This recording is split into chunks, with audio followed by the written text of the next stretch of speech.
Now at 9, how grant funding is letting students in Miami learn about aviation. Plus, the McDonald County School District unveils new renovations to one of its elementary schools. And Cunningham Aquatic Center in Joplin wraps up its 2024 season with a puppy pool day. The 4 states' most watched news starts now. This is KOAM News at 9 on Fox 14. I'm Anthony Saviello. We've got severe weather coming across our area. We'll go straight to Chief Meteorologist Doug Heading.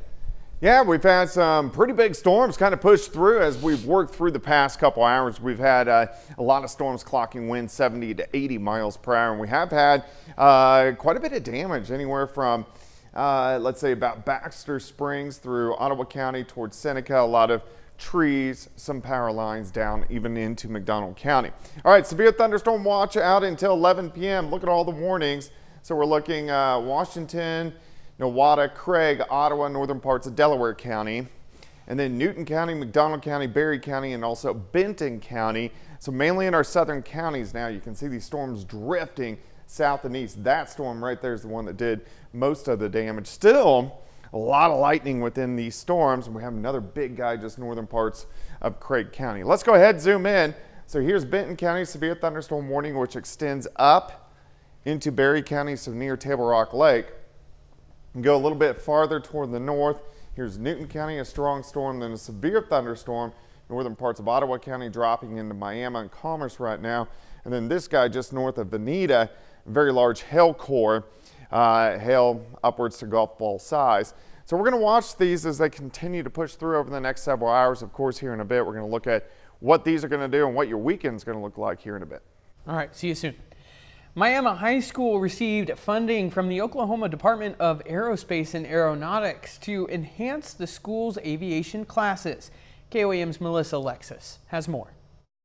I'm going to be a pilot later on. Annabelle Martins is a high school 10th grader with dreams of being a pilot one day. I want to work for Southwest Airlines, so I think I want to fly around that bit for a minute, and I think later on I want to fly internationally. The funding Miami High School received from the Oklahoma Department of Aerospace and Aeronautics will give students the foundation to make their dream careers a reality. It'll allow the school to purchase flight simulators, lab materials, and field trips to gain hands-on experience on drone building and aviation knowledge that students may otherwise not get. You're in Ottawa County and you're not around an international airport or airplanes and things, and so the funding would, give us that opportunity to kind of whet these kids' appetites on things that we don't see here. He believes this funding will inspire the next generation of pilots and engineers and benefit Oklahoma's workforce. The controller of the drones. This is a big circle of life, and I'm helping you right now, but in a short period of time, you're going to be helping me. And so STEM, aviation, all these courses, career tech courses, they just really provide kids with opportunities to benefit themselves, benefit society. Provide an opportunity for everyone, whether that's college, ag, career tech, aviation, drones. Miami High School was granted $9,000 towards their aviation program. Reporting in Miami, Melissa Alexis, KOAM News.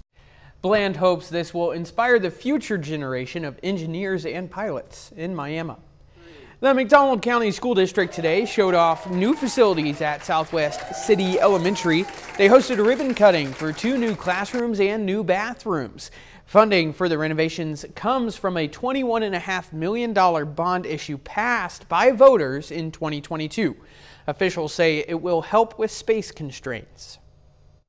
At least double classes for each grade, I think they're going to have maybe 48 in second grade this year, so 22 classes, so having the extra space is going to be nice, and the larger classroom, because the old buildings, some of them are small, the old classrooms. So.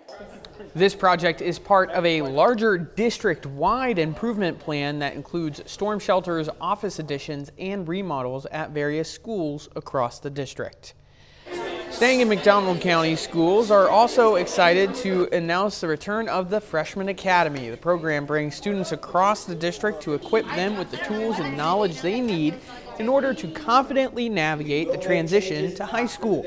Students get the opportunity to familiarize themselves with their teachers and their classes. The district decided to do this as a way to maybe alleviate some of those anxieties, give those freshmen a chance to be in the building when it's a little less crowded, get to maybe see some familiar faces, and just makes that first day, gives them a little bit more confidence coming in that first day. The district is expecting around 200 freshmen to attend this year's event.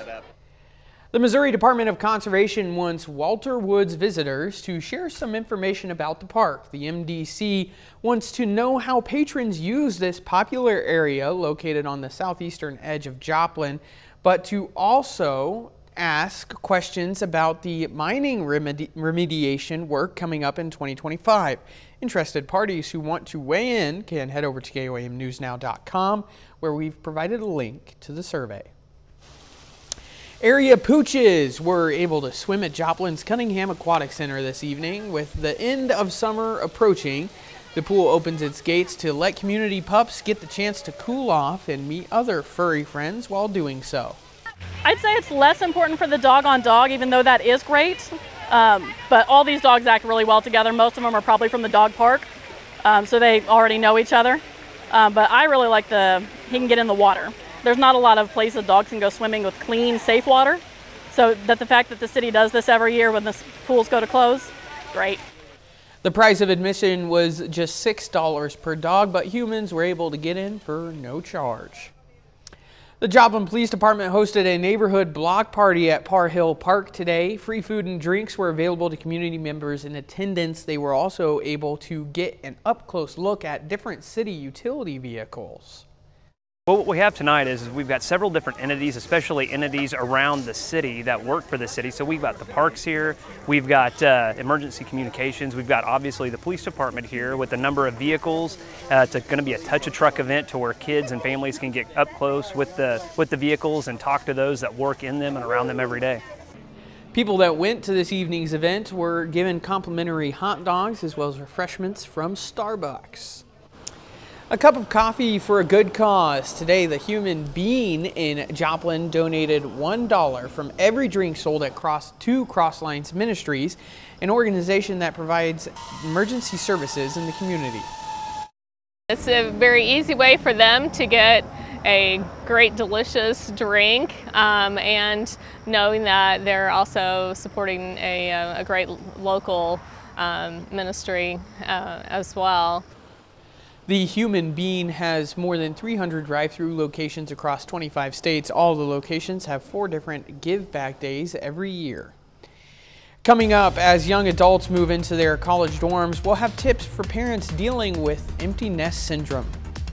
Saying goodbye is never easy, but this time of year, a lot of high school graduates are moving out, going on to college or a new job, and parents may be feeling all sorts of different emotions. Mandy Gaither has more on how to recognize signs of so-called empty nest syndrome and ways to get through it.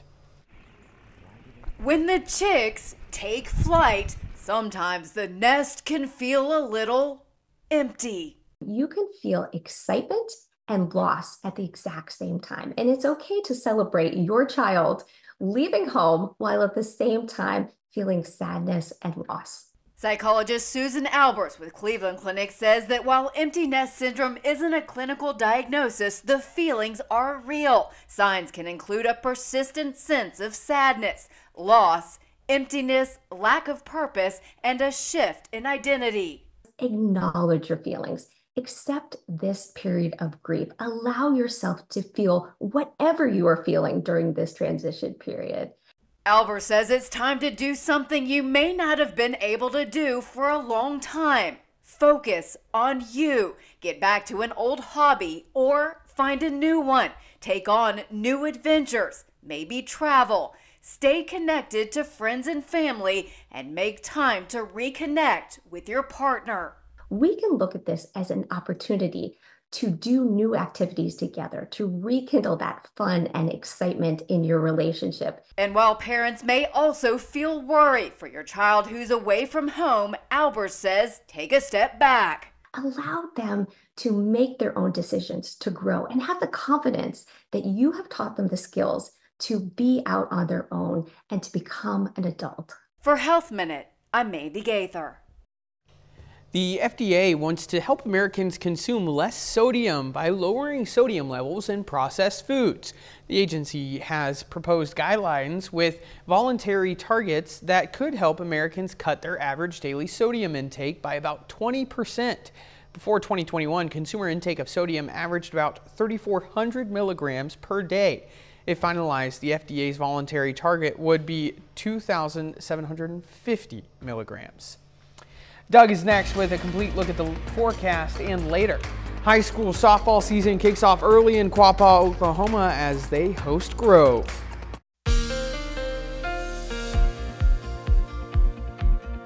Well, of course, we have been tracking the strong to severe thunderstorms. Actually, we've had some severe weather over the past 2 days, rolling right through the region. You can see it's wet outside. This is our Cornell Arts and Entertainment Tower Cam. Of course, we are looking in downtown Joplin. All right, we still have severe thunderstorm watch in effect. This is going to be southern half of the region, so Oklahoma into Missouri along and south of I-44 into northwestern Arkansas.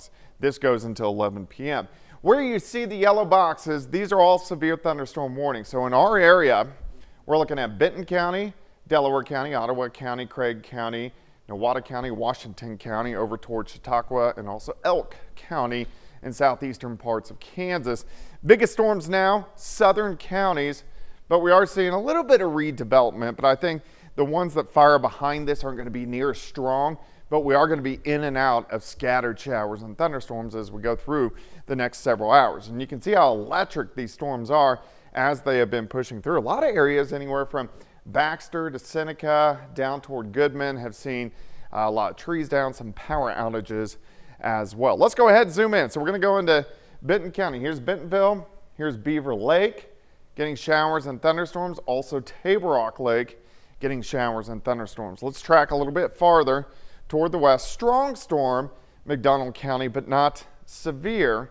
And then once we get into Ottawa County, this guy has got a big hail core just north of Veneta. We've seen hail, golf ball up to tennis ball size, and this is going to move right toward Grand Lake. So if you're out there on this Friday evening, you want to watch that. And then behind this, we do have some cells that are developing, but it doesn't look like those are going to be too strong or severe. All right, these are all developing around Big Dome of high pressure. We get these waves that drop through, and we're going to see an additional one, especially as we get into the second half of the weekend. Let's go through time. Here's 10:30. Heaviest rain now pushing out of the region, but watch by midnight.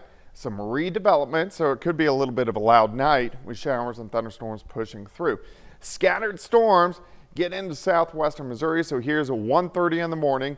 Scattered storms lasting through the night. Here's 3 o'clock in the morning. Again, a few of these could be low-grade severe, but I think most of these are just going to be moderate to strong thunderstorms. Scattered thunderstorms continue into the morning hours and then slowly work out of here through the morning. So it could be, if you are definitely getting up early, a little bit of a wet start. Also rainfall with some of these bigger storms. A lot of rain across the region. A lot of areas picking up a ½ an inch upwards to an inch. So we could get some flash flooding, especially along and south of I-44. All right, temperatures mainly into the 70s right now. And as we look into the weekend just a bit, you can see as we get into Saturday afternoon, temperatures are going to be a little bit cooler. We're going to be mainly into lower 90s, and the humidity is going to be better. So it's going to feel a little bit better as we get into tomorrow afternoon. Let's go 94 degrees, 91 on Sunday, 87 on Monday. So we're looking at 80s early next week. But again, still some strong severe storms over the next few hours. We'll keep you updated. It's been a while since we've had to deal with stuff like this. Since the 4th of July. Yeah. 45 days ago. Yeah. One cycle ago. Yeah. So thanks for keeping us updated, Doug. Appreciate it. Coming up, how lawmakers are cracking down revenge porn circulating online. The rental market is slowing down, which means many tenants are now being given incentives to sign a lease. With rising vacancy rates, some landlords are offering perks like free parking or weeks of free rent. A third of rental listings on Zillow now offer an incentive to rent. A year ago, that number was 25%. The shift is being driven in part by a building boom for apartments. TikTok is fighting back again as its future still remains uncertain in the United States. The social media platform is denying storing sensitive American user data in China. That's something the U.S. Justice Department has accused the Chinese-based company of doing. In a new court filing, TikTok urged the federal appeals court to block a law that could result in a nationwide ban of the app. Lawmakers across the country are calling on tech companies to do more to address the spread of non-consensual, explicit images on their sites. This comes as artificial intelligence is making it easier for such images, sometimes called revenge porn, to be generated. Lee Waldman has details the efforts being made to curb the dangerous growing trend. Once that imagery is online, it can be incredibly difficult to get it back.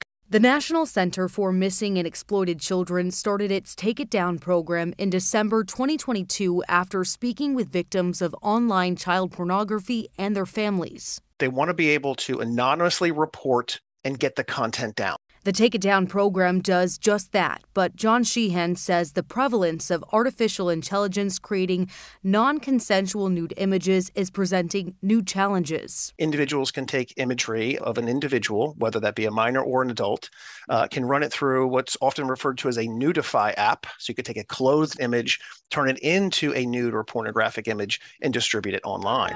In January, Taylor Swift was the subject of headlines when AI-generated explicit images of her started circulating online. Not just mega superstars can fall victim. Anna McAdams' daughter, Elliston Berry, was just 14 when she became a target of non-consensual imagery using AI by a classmate. It really put her in a shell for a while. I mean, she was scared and afraid to approach people, which is just not my child. They struggled to get accountability through the school district and law enforcement and are also fighting for regulations on explicit AI images. This month, a group of lawmakers sent a letter to nearly a dozen firms, including Google, X, and Discord, asking the tech companies to do their part. This is something we can all agree on. How do we protect our children? Up next, what new research reveals about the origin of centerpiece of Stonehenge. Scientists may have solved the mystery of where an iconic stone used to build Stonehenge came from. It's been long thought the altar stone, which lies at the center of the ancient monument in England, originated in current-day Wales. But according to new research, the altar stone was likely transported to England from Scotland nearly 5,000 years ago. Researchers matched it to sedimentary stones found in Scotland, meaning the massive 6-ton boulder traveled more than 435 miles. 30 more minutes of news, weather, and sports coming your way. Coming up, the McDonald County School District hosts a back-to-school bash ahead of classes restarting. Plus, an Oklahoma educator takes his fight with the state superintendent to the courtroom. You're watching the 4 States Most Watched News. This is KOAM News at 9 on Fox 14. I'm Anthony Saviello. The McDonald County School District hosted a back-to-school bash ahead of classes beginning. The event featured plenty of fun and games, including a bouncy house, giant games of checkers and Connect 4, among others, and plenty of good eats. Officials say it's a great way to give the kids one last taste of summer before it's time to buckle down and study. It's a celebration of us coming back to school. We give away backpacks, we've got drawings. We have several members from the community come and show their support for our school and hand out goodies. Our kids come, so the teachers get to meet them and run around with them, so it's a lot of fun. McDonald County heads back to school on Monday, beginning their first year of 4-day school week. According to the Pew Research Center, 72% of high school teachers consider cell phones in schools as problematic.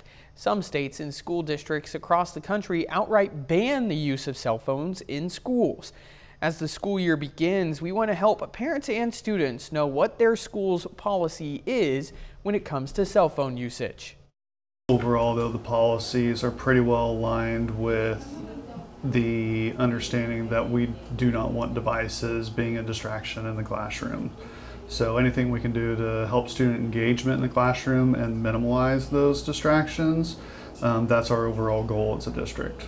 We have different levels of consequences. The first time a student's caught with their cell phone, it's just very simple that it could just be a very simple reminder, hey, put it away, we don't allow it.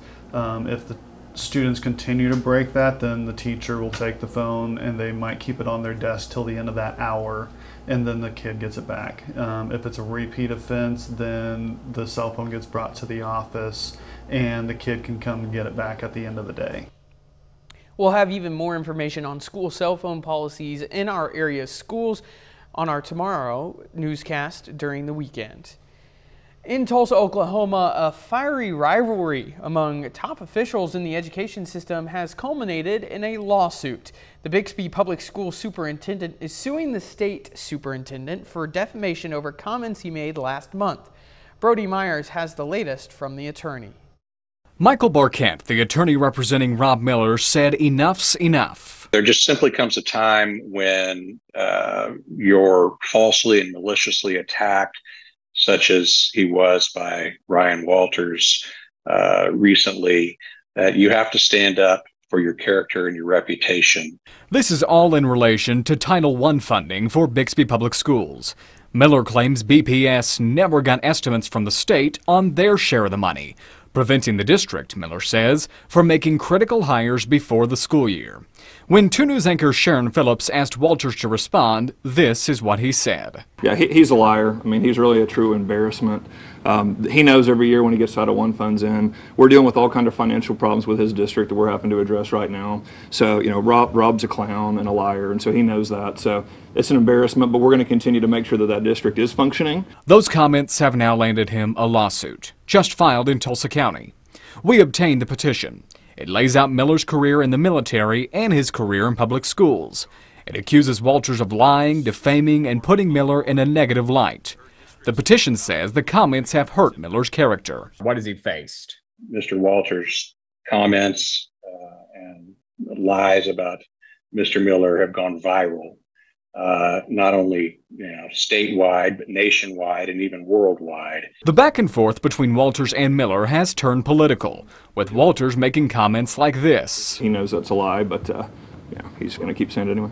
And Miller taking to Twitter, applauding GOP members who, quote, speak out about the dysfunction at OKSDE. In a statement to 2 News, a spokesperson for Superintendent Walters said, quote, no one is surprised that Miller would abuse the legal system by filing a frivolous lawsuit after trying for days to defame Superintendent Walters in the media.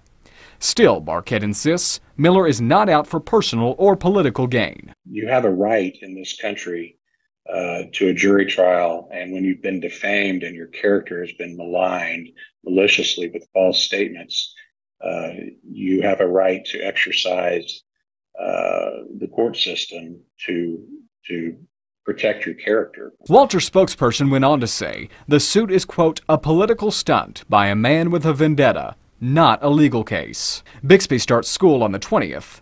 Barquette says this won't be a distraction. He's dedicated his life to kids and teachers and parents in his school district. That's his number one priority. But he's not going to stand by and be bullied. The lawsuit seeks $75,000 in damages from Walters. It also reserves the right to add additional causes of action. The country has a new national monument. President Biden signed a proclamation establishing the site of the Springfield, Illinois race riot as a national monument. It preserves some of the land where a horrific attack took place on the black community over 3 days in 1908, just blocks from Abraham Lincoln's home. A white mob lynched 2 black men and destroyed homes and businesses. The tragedy spurred civil rights leaders to form the NAACP just a few months later. We're allowing history to be written what happened.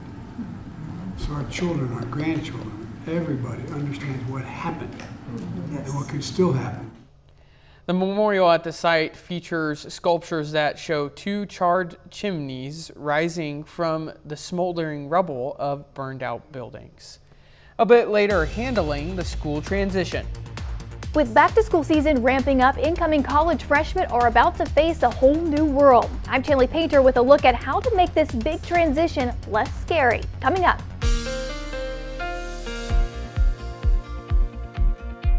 Well, of course, we've had scattered showers and thunderstorms across the region over the past several hours. A lot of severe weather has pushed through the area. Nothing tornadic, but we've had a lot of straight line winds over the past few hours. First off, nice shot of our Cornell Arts and Entertainment Complex tower camera looking downtown Joplin.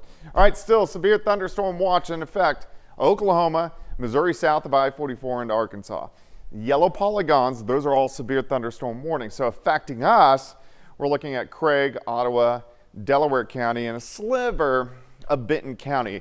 Over the past hour or so, the bigger storms, the heavier storms, the ones that have really produced a lot of damage have now pushed into our southern counties. Look how electric these storms are. Look at all the lightning within them. And this cell was probably our biggest one as it really kind of pushed through Baxter, Cherokee, into Ottawa, into Newton, also into McDonald County. So we had a lot of trees down, some minor structures are down, and then also some power lines are down. We had winds gusting 80 to 82 miles per hour. So these are very intense storms. That's like a low-grade tornado. As we look right now, let's go ahead and zoom in.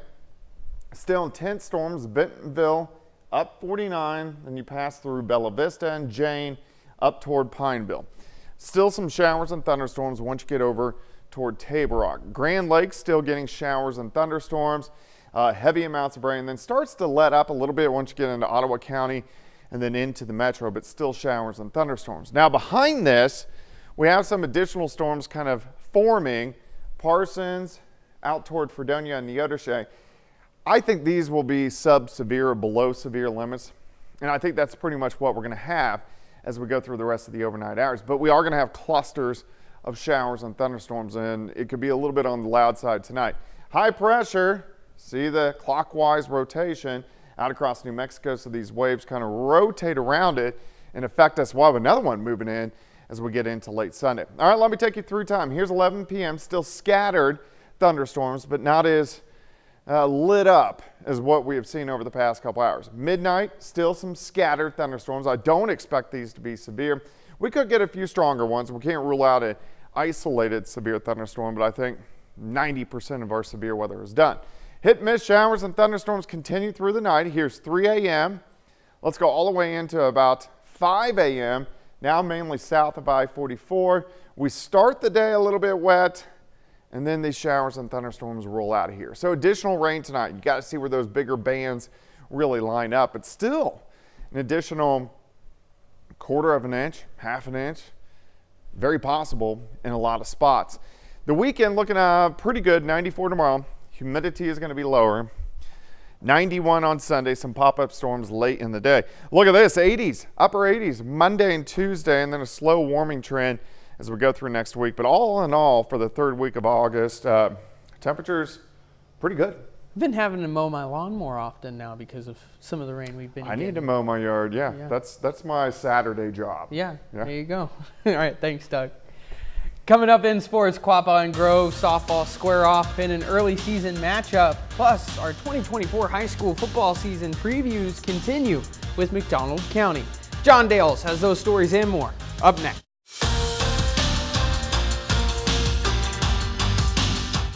Week 1 of high school football practices in Missouri concludes today. The McDonald County Mustangs are coming off an historic playoff run in 2023. They try to carry that momentum from last November into the start of this season. Now, McDonald County football hits the practice field early this evening. Mustangs are coming off their first district championship in program history, as well as their first state quarterfinal appearance in 2023. This year's team will look a little bit different, but is putting in the work to get ready for week 1. We've got a lot of new faces, a lot of guys that haven't stepped on the field on Friday nights, and you know, it's going to be fast, and we need our leaders, the guys who have been around, we need them to kind of step up and lead those guys into, especially week one. I think we just have a bunch of new faces, you know, that want to do better and get farther than we did last year. And, you know, we're kind of getting after each other, and I think that's what's really pushing us to want to get farther. You know, we lost some guys, but I think we can replace them, improving, you know, getting better every day. Some younger guys, get them better, get them fit in and everything. I think we'll be as good. High school softball doesn't take much of a break in Oklahoma. After slow pitch season in the spring, teams play fast pitch in the fall, and a couple of our local teams play in a tournament this week before their first official day of school. Quapaw hosting Grove this morning for an early high school softball matchup. We begin first inning. Grove gets on the board first. Tori Gonzalez hits a sharp ground ball that bounces off the infielder's glove. That scores a pair of runs. Grove takes a 2-0 lead in the first inning. Later in that frame, Grove up 3-0, and Ellie Dalton sends one into the gap. That rolls all the way to the fence. That results in a 2-run double, and the Ridge Runners add to their lead. It's now 5-0. We go ahead to the second. Quapaw with a nice defensive play here from their shortstop, Talon Morgan. Throw over to first is in time to get the Wildcats out of the inning. In the circle, Tori Gonzalez on her game. She allows only one hit, no earned runs. Grove handles the business the rest of the way. Ridge Runners beat Quapaw 9-0. The 2024 collegiate soccer season just a few weeks away from beginning. This year will be the first time we have two local teams in the MIAA. Today, the conference releases its 2024 preseason coaches poll. Pittsburgh State enters its inaugural season with the number 11 ranking in the preseason MIAA coaches poll.